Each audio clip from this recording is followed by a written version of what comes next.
মিম্বারে কথা বলতে পারি না, সভাপতি সাহেব চোখের এইভাবে, ঠিক কিনা বলেন? কেশিয়ার সাহেব মসজিদের কোণা থেকে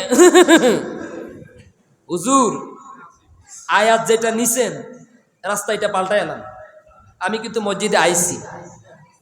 ঘুষের ওয়াজ করলে সেক্রেটারি সাহেব জোরে কাশি দেয় হুজুর আপনি জানেন আমি ভূমি অফিসে চাকরি করি, আপনি জানেন আমি সরকারি অফিসে চাকরি করি, ঘুষ টুস ছাড়া তো চলতে পারি না। সুতরাং জুমার খুতবা শেষ হওয়ার পরে আমার ঘরে আপনি খাবার খাইবেন। ওয়াজ কিন্তু ওয়াজের রাস্তা পাল্টায় ফেলেন, গতিপথ চেঞ্জ করে ফেলেন, আছে না নাই? এই হচ্ছে জমিনের অবস্থা। এখন একদিকে মসজিদে কাশাকাশি শুরু হয়ে যায়, কোরআনের ওয়াজ করলে হাদিসের ওয়াজ করলে মসজিদে কাশি বেড়ে যায়। কথা কন না কেন? কাশি বাড়ে না কমে? চোখ রাঙানি রাঙানি হয় নাকি চোখ বন্ধ করে রাখে? চোখ রাঙায়। নামাজের সালাম ফিরানোর সাথে সাথে বৈঠক বসে হুজুরকে বিদায় করে দেওয়ার জন্য, ঠিক কিনা বলেন? আবার ওইদিকে আল্লাহ চাইতেছেন, কারণ আল্লাহর এই মসজিদের মিম্বারটা হচ্ছে ইমাম সাহেবের কাছে আমানত, ঠিক কিনা বলেন? এখন এখানে বসি আল্লাহর কোরআনে যা আছে এটার থেকে বাড়িয়েও বলার সুযোগ নাই, কমায় বলার সুযোগ নাই, কারণ ইমাম সাহেবকে চাপ দিতেছেন কে? কুল, ইমাম সাহেব আপনি বলেন আল্লাহ এক, আপনি কাফেরদেরকে বলেন, আপনি মুনাফিকদেরকে বলেন, আপনি মানুষদেরকে বলেন, এইভাবে বলেন বলেন, এই নির্দেশ কার পক্ষ থেকে? এখন আমরা চাপ কোনটা সহ্য করতাম বলেন? যারা ইমানদার খতিব, যারা সত্য ন্যায়ের পক্ষে বলিষ্ঠ ভূমিকা রাখে, মসজিদ কমিটির সভাপতি রক্ত চক্ষুকে উপেক্ষা করে, এলাকার চেয়ারম্যান মেম্বার মাতাব্বরদের রক্ত চক্ষুকে উপেক্ষা করে মসজিদের মিম্বারকে আল্লাহর আমানত মনে করে, নবীজি মুহাম্মদ সাল্লাল্লাহু আলাইহি সাল্লামের পক্ষ থেকে আমানত মনে করে, খোলাফায়ে রাশিদিনের পক্ষ থেকে আমানত মনে করে, সমস্ত রক্ত চক্ষুকে উপেক্ষা করে আল্লাহর কোরআন থেকে হক এবং ন্যায়ের কথাগুলো তারা বলেই থাকে, ঠিক কিনা বলেন?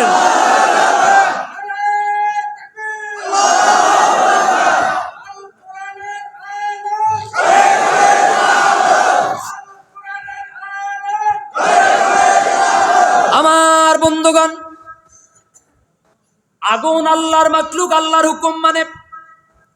ইব্রাহিম আলাইহিস সালাম আগুনের মধ্যে, আর ওই দিক থেকে আল্লাহ রাব্বুল আলামিন আগুনকে নির্দেশ দান করলেন, কারণ ইব্রাহিমের পক্ষে কথা বলার মতো কোনো শক্তিশালী লোক নাই, ইব্রাহিমের পক্ষে আদালতে আপিল করার মতো কোনো আইনজীবী নাই, দেশের আইন আদালত কোর্ট কাছারি সব নমরুদের হাতে। কথা বল না কেন? বুঝাতে পারি নাই? আজ ইব্রাহিমের পক্ষে দাঁড়াবার মতো কোনো আইনজীবী নাই, ইব্রাহিমের পক্ষে কথা বলার মতো কোনো লোক নাই, ইব্রাহিমের পক্ষে মিছিল দেওয়ার জন্য রাস্তায় নামার মতো কোনো লোক নাই। তার কারণ হলো রাস্তাও নমরুদের দখলে, কোর্ট কাছারি নমরুদের দখলে, বিচারালয় নমরুদের দখলে, বিচারপতিও নমরুদের কথা মতো উঠে আর বসে। কিন্তু আল্লাহ রাব্বুল আলামিন বলছেন, দুনিয়ার সব কাফির বেঈমানেরা যদি তোমার বিপক্ষে চলে যায়, আমি আরশের মালিক আল্লাহ যদি তোমার পক্ষে থাকি, আমি আল্লাহ তোমার জন্য যথেষ্ট। এটা আমাদের জন্য শিক্ষা। ইব্রাহিম আলাইহিস সালামের পক্ষে মিছিল দেওয়ার কেউ ছিল? আমি মন্নান হুজুরকে যদি আজকে ধরে নিয়ে যাই, সকালবেলা মিছিল দেওয়ার মতো কিছু লোক পাওয়া যাবে অন্তত, ঠিক কিনা বলেন? আফসোস করার, মিছিল না করলে আফসোস করার মতো তো লোক পাওয়া যাবে। আমাকে কেউ ধরে নিয়ে গেলে আমার পক্ষে আইনজীবী পাওয়া যাবে না?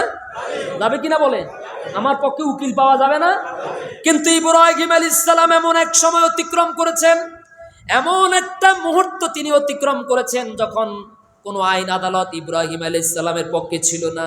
কিন্তু আরশ আযীম থেকে রব্বুল আলামিন আগুনকে নির্দেশ দিয়ে বললেন, ইয়া নারু কুনি বারদাও ওয়া সালামান আলা ইব্রাহিম।